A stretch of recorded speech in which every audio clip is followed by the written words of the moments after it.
अब आगे देखते हैं कि एल्यूमिना जो होता है वो सीमेंट में क्या कार्य करता है। तो एल्यूमिना जो है वो सीमेंट में क्विक सेटिंग के लिए रिस्पॉन्सिबल होता है। एल्यूमिना के कारण क्या होता है कि सीमेंट में क्विक सेटिंग होता है, यानी कि जो सीमेंट गीली अवस्था में होता है वो कम समय में ही क्या होता है कि वो ठोस अवस्था में बन जाता है। देखिए ऐसा क्यों होता है, तो हमने ऊपर लिखा था अभी कि क्या कंपाउंड बनते हैं 3CaOSiO2, 2CaOSiO2, 3CaOAl2O3 और इसके बाद से 4CaOAl2O3 Fe2O3। तो सीमेंट में मुख्य रूप से इसको जब जलाने के बाद हम एक अनुपात में मिला के जलाते हैं, तो जलाने के बाद लास्ट में ये कंपाउंड मिलते हैं। तो ये जो दोनों कंपाउंड हैं तो उनमें से ये वाला जो कंपाउंड है ये क्विक सेटिंग प्रदान करता है, मतलब कि इसके कारण ही सीमेंट आधे घंटे में वो क्या हो जाता है, वो गीली अवस्था से ठोस अवस्था में हो जाता है। ठीक है, जो इनिशियल सेटिंग टाइम होता है, तो इसके कारण ही CaOAl2O3। तो अगर हम एल्यूमिना को चेंज करेंगे, अगर इसकी मात्रा घटाएंगे या बढ़ाएंगे, तो ये दोनों कंपाउंड कम या ज्यादा बनेंगे और ये वाला क्या होगा, ज्यादा बन जाएगा।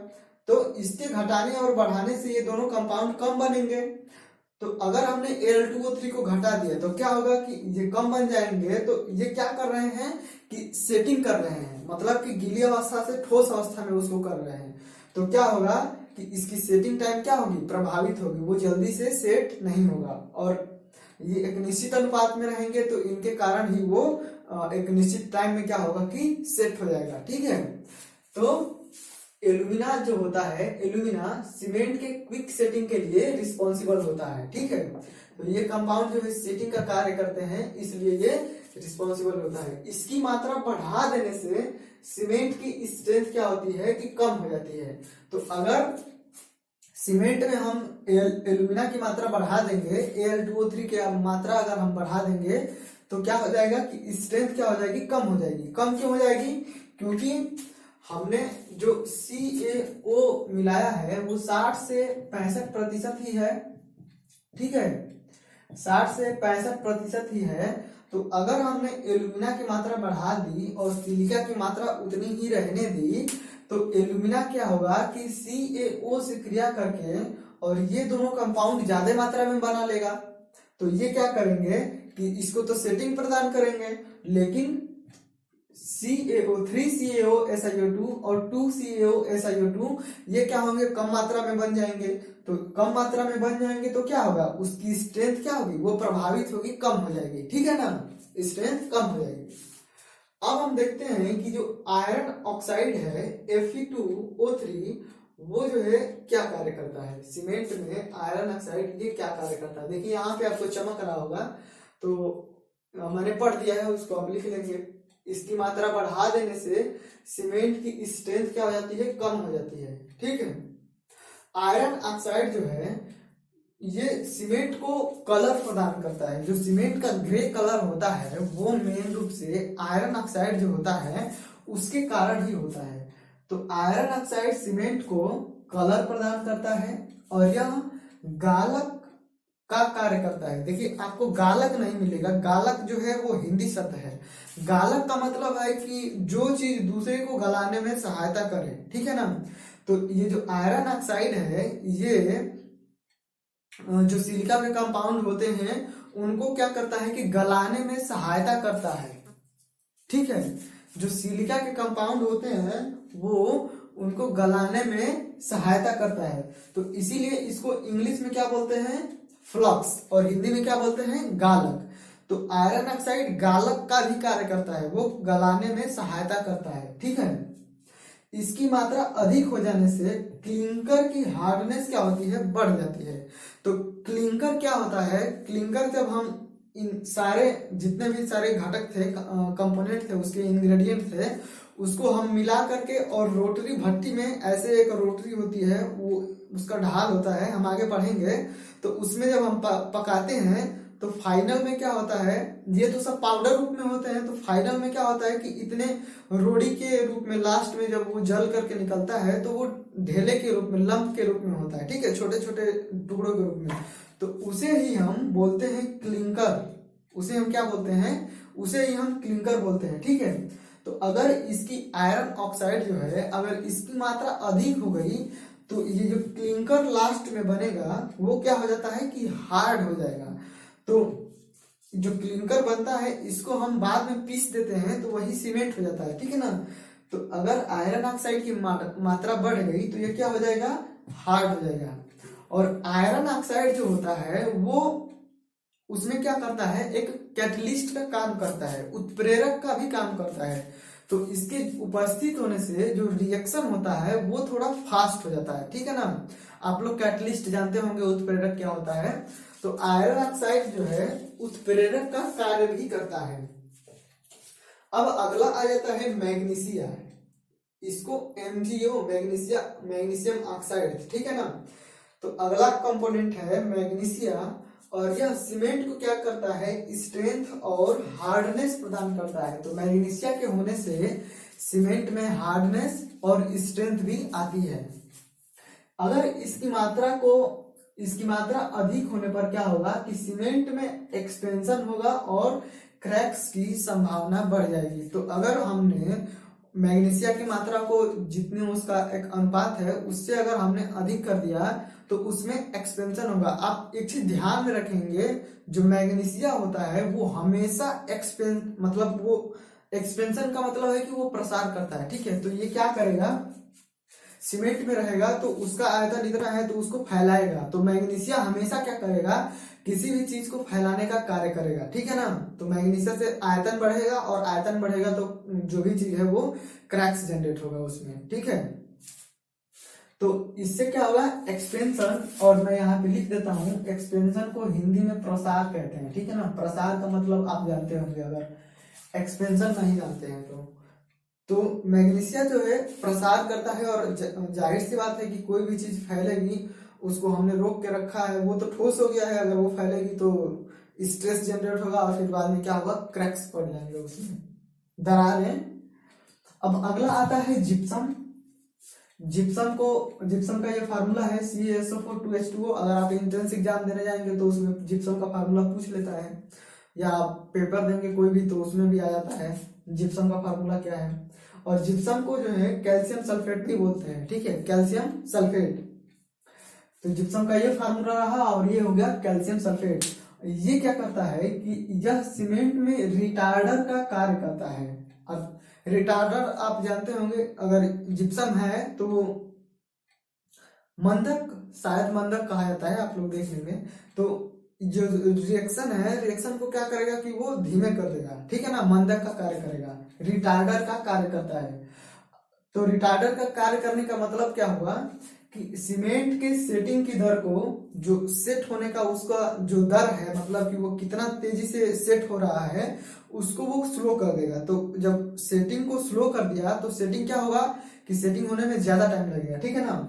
तो सेटिंग की दर को कम कर देता है तथा इनिशियल सेटिंग टाइम को बढ़ा देता है।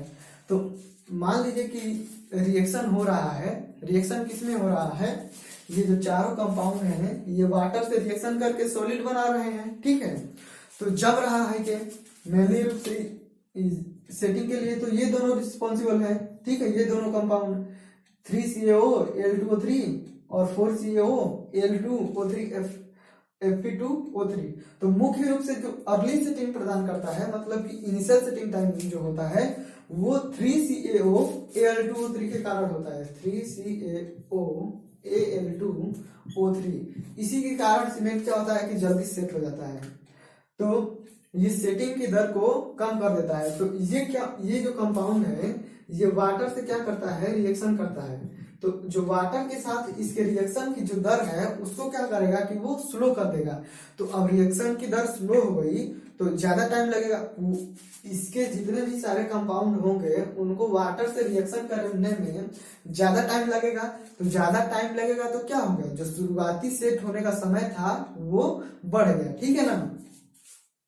तो सीमेंट के सेटिंग की दर को कम कर देता है और इनिशियल सेटिंग टाइम को क्या करता है, बढ़ा देता है। तो सीमेंट जो है और जिप्सम जो है सीमेंट में रिटार्डर का कार्य करता है। ये चीज जो है ध्यान में रखेंगे। यहाँ पे सेटिंग की दर को कम कर देता है और इनिशियल सेटिंग टाइम को बढ़ा देता है। तो यहाँ से आपको कुछ भी पूछ सकता है, तीनों के तीनों, कि जिप्सम क्या करता है, सेटिंग की दर को कम कर देता है, इनिशियल सेटिंग टाइम को बढ़ा देता है और रिटार्डर का कार्य करता है। तो देखिए क्या होता है, जब जिप्सम को हम मिलाते हैं तो उसमें आखिर क्या होता है कि जो रिएक्शन है वो कम हो जाती है। तो यह जो है जिप्सम जो है वाटर में जल्दी घुल जाता है। जिप्सम तो सीमेंट में रहता है और जिप्सम को हम कब मिलाते हैं कि जब हम सीमेंट बनाते हैं, ये जो क्लिंकर है, ये क्लिंकर जब बन जाता है, ठीक है ना, ये इतने इतने ढेले के रूप में जब बन गया है, तो अब हम इसकी महीन पिसाई करेंगे और जो पीसेंगे, जो प्राप्त होगा उसी को पैक करके उसी को सप्लाई के लिए भेज देंगे। तो जब हम इसकी पिसाई कर रहे होते हैं उसी टाइम हम जो जिप्सम है उसको उसी में मिलाते हैं, ठीक है ना। तो अब जिप्सम को तो हमने मिला दिया उसमें, तो अब जिप्सम क्या है कि वाटर में जल्दी घुल जाता है। इनके वाटर से रिएक्शन करने से पहले, इन चारों के वाटर से रिएक्शन करने से पहले जिप्सम सबसे पहले वाटर में घुल जाएगा, ठीक है। तो घुल जाएगा तो क्या करेगा, अघुलनशील कैल्शियम सल्फो एल्यूमिनेट इनसॉल्युबल, ठीक है ना, क्या है, इनसॉल्युबल है। देखिए यहाँ पे इनिशियल का मतलब आप लिख लेंगे प्रारंभिक। देखिए मैं यहाँ पे जो टर्मिनोलॉजी है जो, तो उसे मैं इंग्लिश में ही लिखा हूँ, क्योंकि आप क्वेश्चन पढ़ोगे ना तो वहां पे प्रारंभिक सेटिंग टाइम कभी कभार दे देता है, नहीं तो हिंदी में भी वही लिख देता है इनिशियल सेटिंग टाइम। तो आप क्या करोगे, तो अगर इंग्लिश में रहेगा तो आपको आसानी होगी, आपने पढ़ा रहेगा, इसलिए मैं इंग्लिश में ही लिख रहा हूँ। तो देखिए क्या होता है कि ये जिप्सम जो है वाटर में जल्दी से घुल जाता है और अघुलनशील यानी कि इनसॉल्युबल कैल्शियम सल्फो एल्यूमिनेट बना लेता है। कैल्शियम सल्फो एल्यूमिनेट एक कंपाउंड बना लिया इसने। अब कैल्शियम सल्फो एल्यूमिनेट क्या होता है कि ये जो C3A है, तो ये जो है ना, ये जो है 3CaO Al2O3, इसको हम C3A बोलते हैं। क्या बोलते हैं, C3A। ट्राई कैल्शियम एल्यूमिनेट को हम C3A भी बोलते हैं, इसको हम आगे बताएंगे। तो जो C3A कंपाउंड है, इसके ऊपर क्या करता है कि एक कोलाइडल मेम्ब्रेन बना लेता है। मेम्ब्रेन का मतलब होता है कि झिल्ली, ठीक है। जैसे कि मान लीजिए कि बलिया में जाएंगे तो आप बोलेंगे कि प्लास्टिक को क्या बोलते हैं, वहां पे झिल्ली बोलते हैं, ठीक है। तो एक झिल्ली परत बना लेता है, जो C3A का कंपाउंड है उसके ऊपर क्या बना लेता है, परत। तो उसके ऊपर क्या बना लेगा, ये परत बना लेगा। तो अब मेन सेटिंग के लिए तो यही रिस्पॉन्सिबल है ना, C3A है, यही वाटर से रिएक्शन करेगा तभी तो सेट होगा। तो क्या होगा कि इसको ही हमने ढक दिया है, तो ये वाटर के साथ क्या करेगा, रिएक्शन जो है स्लो कर देगा, वाटर के साथ रिएक्शन करेगा ही नहीं, तो सेटिंग टाइम क्या है, बढ़ जाएगा, ठीक है। तो यही कैल्शियम सल्फो एल्यूमिनेट C3A के ऊपर जो है कोलाइडल मेम्ब्रेन बना लेता है, कोलाइडल सरफेस बना लेता है। कोलाइडल मतलब कि जिसका आकार जो है बहुत छोटा होता है, ये क्ले से भी छोटे होते हैं। तो एक झिल्ली बना लेता है और ये जो है वाटर के साथ रिएक्शन करेगा ही नहीं जल्दी जल्दी। अब ऐसा तो नहीं है कि जितने भी सारे C3A के कंपाउंड है सब पे बना लेगा, बहुत ज्यादा पे बना लेगा, कुछ पे नहीं बनाएगा। तो अब कुछ पे नहीं बनाएगा तो वो तो वाटर के साथ रिएक्शन करेंगे ना, तो धीरे धीरे वो रिएक्शन जैसे जैसे उसकी बढ़ती जाएगी, तो ये जो मेम्ब्रेन होती है, कोलाइडल मेम्ब्रेन जो बनी है सल्फो एल्यूमिनेट सल्फेट की, कैल्शियम सल्फो एल्यूमिनेट की, तो वो क्या होगी कि टूटती जाएगी। तो धीरे धीरे क्या होगा कि वो पूरा थोड़े टाइम में पूरा परत टूट जाएगी और वो सेट हो जाएगा। तो यही होता है इसमें, ठीक है। अब अगला दो और बचा है, वो भी देखते हैं। अगला जो कंपाउंड है सल्फर, तो सल्फर क्या करता है कि ये सीमेंट को साउंडनेस प्रदान करता है। तो साउंडनेस का मतलब होता है कि जो हमने सीमेंट बनाया है तो उसमें क्या था, चूना था, तो जो चूना अनबुझा रह गया है, ठीक है, जो CaO के रूप में ही रह गया है, जो लाइन था वो CaO के रूप में ही रह गया है। तो वो क्या करता है कि ये जब हम सीमेंट में वाटर मिलाएंगे, जब हम मसाला बनाएंगे या कंक्रीट बनाएंगे, तो ये H2O से रिएक्शन करेगा। तो हमने चूने वाले चैप्टर में पढ़ा था कि जब ये वाटर से रिएक्शन करता है तो क्या क्या होता है, वहां पे उष्मा निकलती है और जो आयतन होता है इसका 2 से 3 गुना बढ़ जाता है। तो अगर ये फ्री अवस्था में रह गया है, ठीक है, हमने तो बनाया है सीमेंट और उसमें ये फ्री अवस्था में रह गया है, तो इसका आयतन बढ़ेगा। तो आयतन बढ़ेगा तो क्या होगा कि जहां वो तो सीमेंट सेट हो गई है ना, तो इसका आयतन बढ़ेगा तो वहां पे क्रैक्स जनरेट होंगे, ठीक है। तो सल्फर क्या है कि उसको कंट्रोल करता है, साउंडनेस प्रदान करता है, ठीक है ना, इसको जो है क्या करता है, कंट्रोल करता है। तो एग्जाम में पूछा जाता है कि सल्फर क्या करता है, तो सीमेंट को साउंडनेस प्रदान करता है। आप एक बार देख लेना कि ये SO2 है या SO3 है, ठीक है। अब अगला आता है एल्कली। तो एल्कली क्या करता है कि एल्कली के कारण जो सीमेंट में इफ्लोरोसेंस उत्पन्न होता है, हमने जब ब्रिक्स पढ़ा था तो उसमें भी था एल्कली, और एल्कली वहां पे भी क्या कर रहा था, उत्फुल्लन, इफ्लोरोसेंस उत्पन्न हो रहा था इसके कारण। तो देखिए आपने क्या नमक देखा होगा, नमक देखा होगा ना, घर में नमक होता है तो वो क्या होता है, नमक जो है NaCl होता है, NaCl, और ये क्या है, बेस है, ठीक है। ये S ग्रुप का एलिमेंट है सोडियम, इसका परमाणु क्रमांक 11 होता है। तो ये क्या होता है कि नमक को अगर आप रख देंगे, नमक को आप खुले में छोड़ देंगे ना, तो वो तो सूखा रहेगा, फिर आप थोड़ी देर बाद देखेंगे तो वो गीला रहेगा, आदमी बोलते हैं कि पसीज गया है। तो वो नमी अवशोषित कर लेता है, क्या करता है, वो वाटर को अवशोषित कर लेता है, वाटर को खींचता है, उससे रिएक्शन करने लगता है, NaCl जो होता है। तो इसमें भी एल्कली में क्या है, Na2O है, हमने वहां पे लिखा था क्या है, एल्कली में क्या है, एल्कली में है, यहाँ पे लिखता हूं मैं, Na2O और K2O, और ये दोनों क्या है, एक ही ग्रुप के एलिमेंट है। यहाँ पे सोडियम होता है और इसके बाद से पोटेशियम होता है, पोटेशियम का परमाणु क्रमांक 19, इसका 11, और इसके बाद से हाइड्रोजन, और इसके बाद से लिथियम, हाइड्रोजन का 1 और लिथियम का 3, ठीक है ना। तो सोडियम और पोटेशियम ये दोनों होते हैं ऑक्साइड के रूप में। तो इनके होने से क्या होता है कि ये नमी को अवशोषित करते हैं। तो जो नमी को अवशोषित करेंगे तो क्या होगा, उत्फुल्लन उत्पन्न होगा, ठीक है। और ये फ्लक्स का भी कार्य करते हैं, फ्लक्स का मैंने हिंदी बताया गालक। तो इनके होने से जो और इंग्रेडिएंट हैं और घटक हैं तो उनको जो है गलने में सहायता प्रदान करते हैं। गलने में सहायता कैसे प्रदान करेंगे, जैसे कि उनका मान लीजिए कि टेम्परेचर ज्यादा है, मेल्टिंग पॉइंट मतलब कि गलनांक बिंदु जो है ज्यादा है, तो इनके उपस्थित होने से वो क्या हो जाएगा, गलनांक बिंदु क्या हो जाएगा, कम हो जाएगा, ठीक है। तो वो जल्दी गल जाएंगे। तो टेम्परेचर कम हो जाएगा, कुछ कम हो जाएगा, तो हमें जो फ्यूल दे रहे हैं, हम ईंधन जो दे रहे हैं जलाने के लिए, सीमेंट को पकाने के लिए, तो क्या होगा, बचत होगी हमें, तो इकोनॉमिक हो जाएगा, ठीक है ना। तो ये फ्लक्स का भी कार्य करता है। तो अभी हमने देख लिया कि जो सीमेंट बनाते हैं उसमें जो इंग्रेडिएंट यूज करते हैं वो क्या क्या कार्य करते हैं सीमेंट के लिए। अगर आपको अच्छा लगा हो तो आप चैनल को सब्सक्राइब कर लीजिएगा, वीडियो को लाइक कर दीजिएगा, अपने दोस्तों के साथ शेयर भी कर दीजिएगा, क्योंकि मैं ऐसे ही पढ़ाता जाऊंगा, सारा बिल्डिंग मटेरियल हम लोग खत्म करेंगे। अगर आपको कुछ इसमें गलत लगा हो तो आप जो है बता सकते हैं कमेंट करके। अगर आपको कुछ पूछना हो तो भी कमेंट करके बताएंगे। तो अगर आप बताएंगे तो मैं उसको आगे वाले वीडियो में जो है बताने का प्रयास करूंगा, ठीक है।